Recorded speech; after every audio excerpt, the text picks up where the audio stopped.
I decided to visit my husband at his job as a CEO. At the entrance there was a sign that said, the first thing I noticed wasn't the towering glass building, or the luxury cars lined outside. It was the polished silver sign beside the revolving doors. All visitors must have an appointment. No exceptions. I smiled. My husband Daniel had always believed rules should apply to everyone, no matter their title. We'd been married for 12 years, and I knew he never wanted employees thinking his family received special treatment. I approached the reception desk. "Good morning," I said politely. "I'd like to surprise Daniel Carter." The receptionist looked at her computer before offering an apologetic smile. "I'm sorry, ma'am. Mr. Carter's schedule is completely full today. Without an appointment, I can't let you upstairs." "That's perfectly fine," I replied. "Could you simply tell him his wife stopped by?"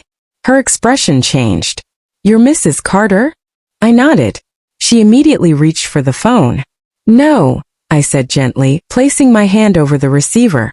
"Please don't call him. I want to see how things work when no one knows who I am." She hesitated. "Are you sure?" "Absolutely." She handed me a visitor badge instead. "If you're willing to wait in the lobby cafe, I can arrange a tour with human resources in about 20 minutes. I thanked her. As I waited, I quietly observed the office. Employees greeted security guards by name. Janitors were thanked as they emptied trash bins. Young interns laughed with senior managers over coffee. The atmosphere wasn't tense, it felt respectful. An elderly maintenance worker accidentally dropped a box of cleaning supplies near the elevators. Before anyone else could react, a sharply dressed executive knelt down and helped him gather everything. "No rush, Frank," the executive said warmly. "We've all had mornings like this." Frank smiled with relief.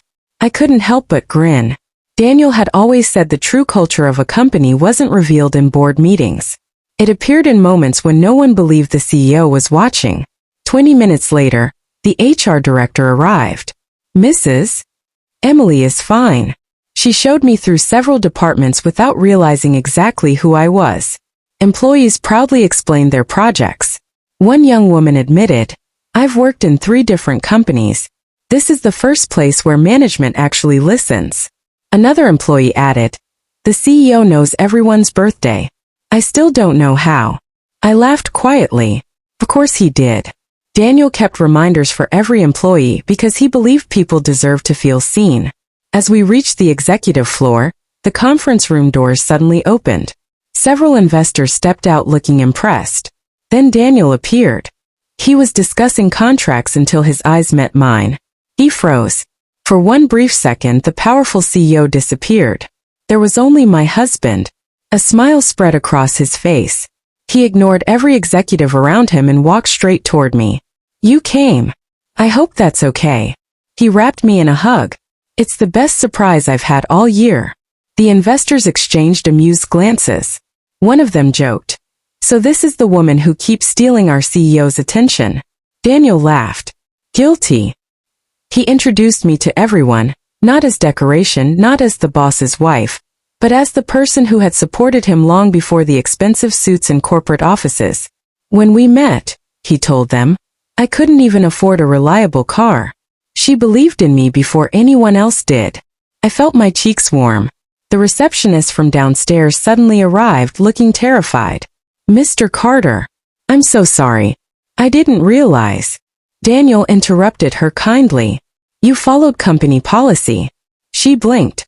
"You did exactly what I expect every employee to do." Relief flooded her face. "Thank you, sir." Then he turned toward everyone nearby. "Rules only matter if they apply equally. If my own family can skip them, they're not really rules." Several employees nodded with quiet admiration. Before leaving, Daniel invited me into his office. It wasn't extravagant. Family photos sat beside business awards. A framed picture of our first tiny apartment rested behind his desk. I pointed to it. "You still keep that?" He smiled. "I never want to forget where success began." Outside his window, the city stretched endlessly below us. "So," I teased, "your security team nearly turned away the CEO's wife." He chuckled. Good. It means they're protecting the company exactly as they should." He reached for my hand. A title doesn't make someone important. Character does. At that moment, another knock came at the door. Frank, the maintenance worker, entered carrying fresh flowers. "My daughter grows these," he said shyly. "She wanted to thank you for paying her college scholarship." Daniel accepted them as though they were priceless. "You tell her the only thanks I need is for her to study hard." Frank left smiling. I looked at my husband with quiet pride. Millions of dollars, hundreds of employees, endless meetings. Yet the thing that impressed people most wasn't his wealth. It was the way he treated everyone, from investors to receptionists, from executives to janitors, with exactly the same respect. As we left the office together that evening, I glanced once more at the silver sign near the entrance. All visitors must have an appointment. No exceptions. Earlier that morning it had seemed like a strict corporate rule. Now I understood. The sign wasn't about keeping people out. It was a reminder that fairness begins the moment someone walks through the door. And watching my husband live by that principle every single day reminded me why I had fallen in love with him long before he ever became a CEO.